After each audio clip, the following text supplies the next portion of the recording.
एक बार एक व्यक्ति ने कुछ लोगों से नफरत करता था वो, और उसने आग लगाने के लिए उनके घरों को, क्योंकि वो जंगल के करीब था, तो उसने हवा देखी कि हवा इधर को है और सभी विरोधियों के घर इधर को हैं, तो उसने आग लगा दी जंगल में। और वो जगह जगह आग लगाता गया और आगे बढ़ता गया। जब जंगल में आग लग गई, उसे मालूम हो गया कि अब आग लग गई है, मुझे और आग लगाने की जरूरत नहीं। अगर मैं और आग लगाऊंगा तो खुद जल सकता हूं। तो वो चुप करके बैठ गया और देखने लगा। जब किसी ने पूछा तो आग अब आग क्यों नहीं लगा रहा, क्योंकि उसे मालूम था अब वो आग लगा चुका है और अब आग अपने आप फैलती जाएगी, जैसे जैसे हवा इधर को है तो आग लगती जाएगी।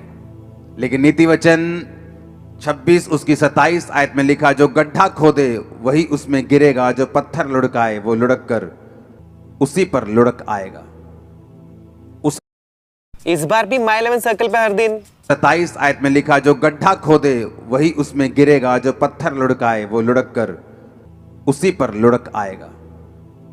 उसे यह मालूम नहीं था कि उसने हवा देखकर आग तो लगा दी है, लेकिन हवाओं के ऊपर जो कंट्रोल है वो हमारा परमेश्वर रखता है। अब मैं आपको परमेश्वर का एक दास होने के नाते बोल रहा हूं, जब आग लग चुकी होगी हवा का रुख चेंज हो जाएगा। क्योंकि अगर आप लोग लड़ने वाले नहीं हैं हथियारों से, इसका मतलब ये नहीं है कि तुम्हारा परमेश्वर लड़ने वाला नहीं है। अगर तुम लोग बदला लेने वाले नहीं हो, इसका मतलब ये नहीं है कि तुम्हारा परमेश्वर जो है वो बदला लेने वाला नहीं है। क्रिश्चियन लोगों को हुक्म है कि जस्ट खड़े रहो। आप लड़ते नहीं, इसका मतलब ये नहीं है कि आपका परमेश्वर चुप बैठा है। जिस हवा को देखकर आपको जलाने की कोशिश की गई है, मैं आपको प्रोफेटिकली परमेश्वर का दास होने के नाते बता रहा हूं, वो हवा दूसरी तरफ बहेगी और आप बचाए जाएंगे। आमीन ऊंचे वाला होगा तो ये आपके परिवार के लिए होगा। क्योंकि अगर आप लड़ने वाले नहीं हैं, इसका मतलब ये नहीं है कि आपका परमेश्वर लड़ने वाला नहीं है। हालेलुया। मसीही संदेश को, क्रिश्चियनिटी को दबाने की कोशिश अब से नहीं, 2000 साल से होती आ रही है और आज तक कामयाब नहीं हुई। इस सच्चाई को करप्ट करने की कोशिश की गई, इसको खराब करने की कोशिश की गई, इसको दबाने की कोशिश की गई, लेकिन ये कभी दबी नहीं। इसका कारण यह है क्रिश्चियन लोग लड़ते नहीं, वो अपने खुदा पर भरोसा रखते हैं और उनका खुदा उनको कभी निराश नहीं करता, वो उनको कभी छोड़ता नहीं, कभी त्यागता नहीं। आमीन। लोगों को लगता है कि क्रिश्चियनिटी एक धर्म है। बाइबल कहती है कि एक भी जगह पर ईसाई धर्म का जिक्र तक, शब्द तक बाइबल में नहीं है। क्रिश्चियनिटी एक धर्म नहीं, ये एक सच्चाई है, एक धार्मिकता है, ये परमेश्वर के साथ संबंध है। इसे कोई शैतान की ताकत ना रोक पाई थी, ना है, ना कभी रोक पाएगी। जो कुछ भी हो रहा है आप लोगों की भलाई के लिए हो रहा है, सुसमाचार को फैलाने के लिए हो रहा है, आपके विश्वास को स्ट्रॉन्ग करने के लिए हो रहा है। अगर आप बादलों को देख रहे हैं जो आपके सामने मौजूद है, एक आंधी के, एक तूफान के, एक बारिश के रूप में, यीशु मसीह के नाम में वो टाइम आने वाला है जब पूरी तरह से मौसम साफ होने वाला है और आप आगे बढ़ने वाले हैं। आमीन ऊंचा तो ये बरकत आपकी है। हर एक चीज का बाइबल कहती है एक समय है। बोने का समय, बोने हुए को उखाड़ने का समय, रोने का समय और खुश होने का समय, नाचने का समय, विलाप का समय। बाइबल कहती है हर एक चीज का एक समय है।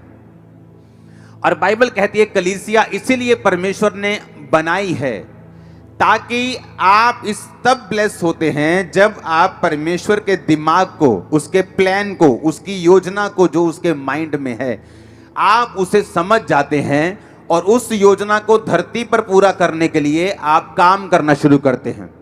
जिस तरह से एक व्यक्ति जो नशे में हो सकता है और परमेश्वर का आत्मा अगर आप उसके साथ संबंध में हैं, हो सकता है वो आपको उस व्यक्ति के लिए प्रार्थना करने के लिए बोले, उसके साथ वचन शेयर करने के लिए बोले, और वो व्यक्ति जब आपकी प्रार्थना और वचन के शेयर करने के कारण बचाया जाएगा तो इसका मतलब आपने परमेश्वर की मर्जी को पूरा किया। जब चेलों ने कहा कि जिस तरह यूहन्ना ने अपने चेलों को प्रार्थना करना सिखाया, प्रभु यीशु हमें भी प्रार्थना करना सिखा, तो परमेश्वर ने कहा था तुम इस तरह से प्रार्थना करना कि हे पिता, तू जो आसमान में है तेरा नाम पाक माना जाए, जिस तरह तेरी मर्जी आसमान में पूरी होती है धरती पर उतना राज आए।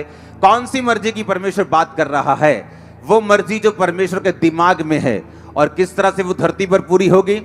बाइबल कहती है, परमेश्वर के आत्मिक नियमों की किताब में से ये नियम है कि परमेश्वर धरती के ऊपर कोई भी काम जो है वो अपने आप नहीं करता। बाइबल कहती है वो कर सकता है, लेकिन आप लोगों को सहभागिता में बनाने का उसका कारण ये था कि आप लोग परमेश्वर के द्वारा ठहराए हुए कामों को करेंगे और इसी के जरिए ये एक लैडर बन जाएगी, एक कांटेक्ट बन जाएगा कि पीछे लाइट है, आगे बल्ब भी लगा हुआ है, लेकिन जब कनेक्शन ही नहीं है लाइट से बल्ब की ओर, वो इलेक्ट्रिसिटी फ्लो नहीं कर रही, तो लाखों रुपए का बल्ब और पीछे हजारों वोल्ट की रोशनी किसी काम की नहीं।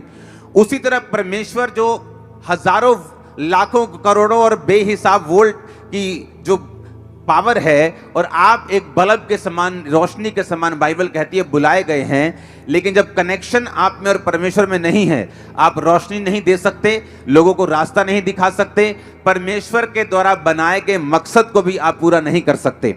बाइबल कहती है जब परमेश्वर आपको बुलाता है तो उसका एक मकसद है आपकी लाइफ के लिए। अब आपको उस मकसद को समझना है जो परमेश्वर के दिल में है आप लोगों के लिए, और जैसे ही आप उस मकसद को समझ के काम करना शुरू कर देंगे, वो इलेक्ट्रिसिटी का फ्लो होगा, आप चमकने लगेंगे, आपकी पर्सनल लाइफ भी ब्लेस होने लगेगी। इसी तरह से मैं ब्लेस हुआ हूं, जिस तरह से अब आप ब्लेस होने वाले हैं।